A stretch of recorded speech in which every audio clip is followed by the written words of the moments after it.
मराठा आंदोलक मनोज जरांगेंच्या पश्चिम महाराष्ट्राच्या दौऱ्याला सुरुवात झाली आहे। जरांगेंनी धाराशिवमध्ये तुळजाभवानीचं दर्शन घेतलं आणि हा दौरा सुरू केला। कुणबी प्रमाणपत्र रद्द झाल्यानं जरांगेंनी सत्ताधाऱ्यांवर पुन्हा टीका केली आहे। प्रमाणपत्रांवरील पे या शब्दांचा अर्थ पैसे द्या असा आहे का असा सवाल जरांगेंनी केला। प्रमाणपत्र रद्द करण्यासाठी बावनकुळेंनी सांकेतिक भाषेत आदेश दिले असा आरोपही जरांगेंनी केला।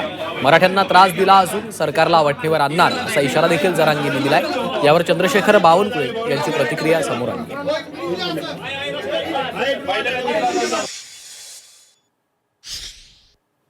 जात पडताळणी समितीने निर्णय दिलाय।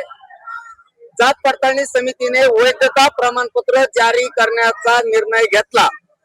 खालीलेले पैसे द्या, मी नाही बोलत हे पैसे द्या हे झालं मराठीत, पण याच्यात मग आता पे शब्द आहे। मग आता प्रमाणपत्र व्हॅलिडिटीचं पे करा असाही अर्थ होतो आणि दुसरं पैसे द्या असं होतो। हे बघा इथं पे लिहिलंय, पेचा अर्थ असा पण होतो की व्हॅलिडिटी पे करा नाही तर पैसे द्या। 3 प्रमाणपत्र रद्द झाले आणि हे तिसरं बावनकुळेंनी इन्व्हेस्टमेंट करून दिलेलं। कलेक्टर बीड, तहसीलदार माजलगाव त्वरित अवैध बाबत कारवाई करावी। 5 दिवसाच्या आत विषय येऊ इथं डॅश मारलाय अवैध। काय म्हणणं हे समिती नेमून कारवाई करायची, कारवाईला डॅश मारलाय।